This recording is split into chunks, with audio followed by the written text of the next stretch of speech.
That is, imagine if in, say, a year's time, something happens, Mr. Oakeshott and Mr. Windsor, under pressure from their constituents, change their mind and say they're going to support a Liberal government, or let's say a number of Labour MPs go off to Afghanistan and become hostages somewhere. Something happens, by-election or something, and Miss Gillard loses her majority.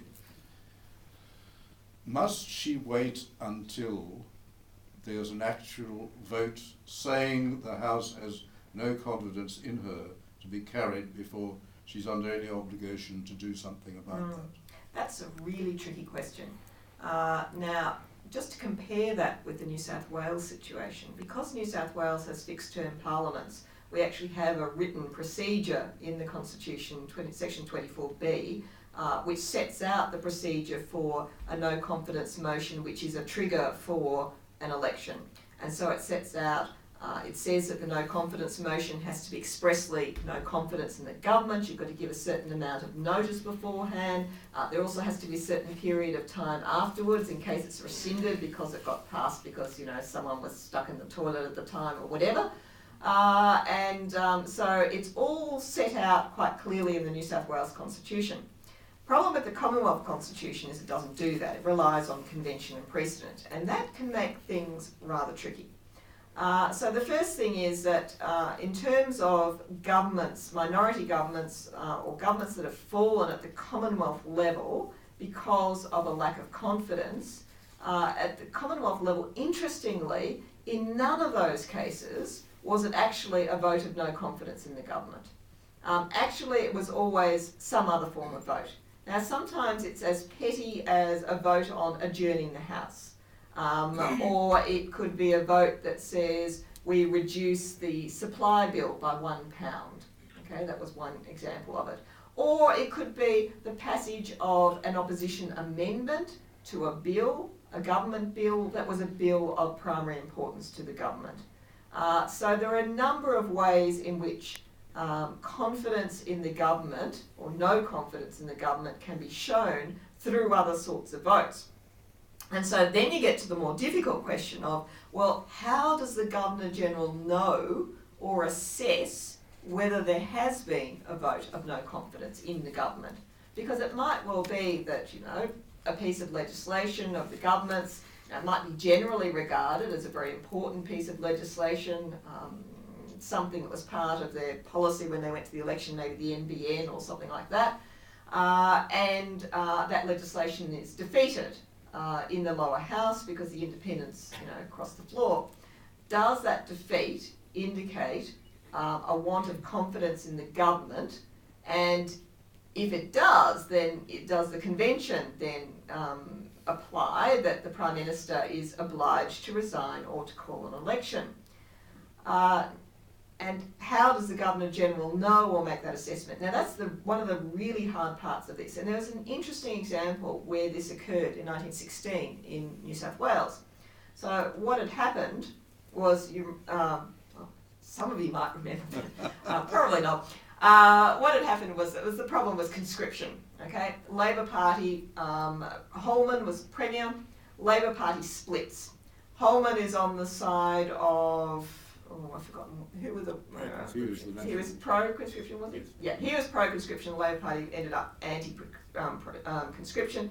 The rest of the Labor Party expelled Holman and a few of his supporters from the Labor Party. So he's a Labor Premier, elected as a Labor Premier. His party doesn't support him anymore, at least most of it. He's got the support of 4 or 5 from his own party.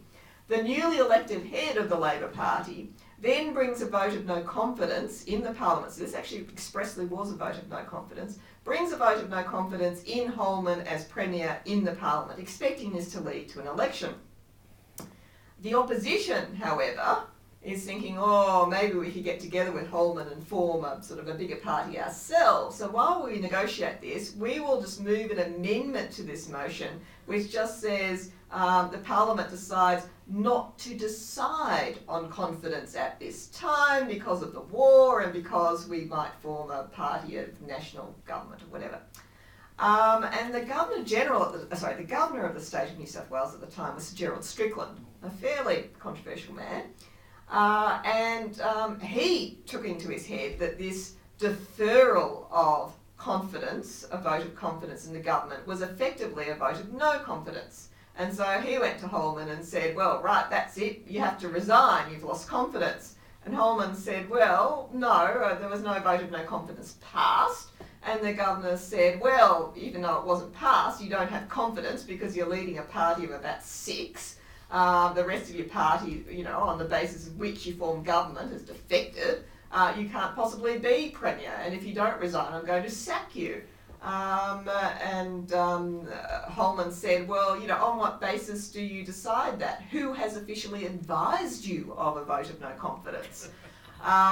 Presumably he read Hansard. But anyway, it's an interesting issue. Does the Governor or the Governor-General actually have to be officially advised of the vote of no confidence? Anyway, Holman argued that that the Governor hadn't been advised of no confidence and couldn't take this action. I might add that it happened on 11th of November, 1916, and when he woke up in the morning, there was a marvellous headline on the front of the newspaper saying, "Governor sacks Premier." That was 11th of November, 1916. It's a date that all premiers and prime ministers should be wary of.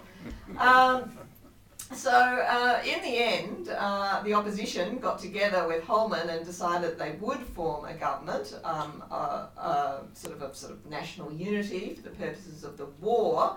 And they went back to the governor and said, and Holman said, well, I do have a majority in the parliament, so there.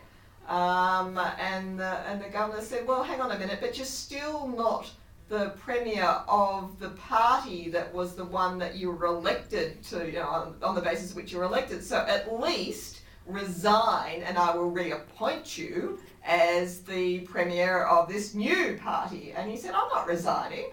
And so they had another big fight about this, and it was only when the British actually intervened and told the governor to mind his own business and said, well, look, I'm sorry, but if no formal vote of no confidence has been passed in the Parliament, you have no grounds to dismiss this man or require his resignation. So it's not unless Parliament actually takes that action that you can do anything about it. So that was sort of the precursor for the fall of Sir Gerald Strickland. And as you know, Sir Gerald was later recalled as governor, partly because of this incident, and there are a couple of others. Mainly he actually was the one who leaked to the newspapers that he'd sacked the Premier, and that was actually what did him in the end.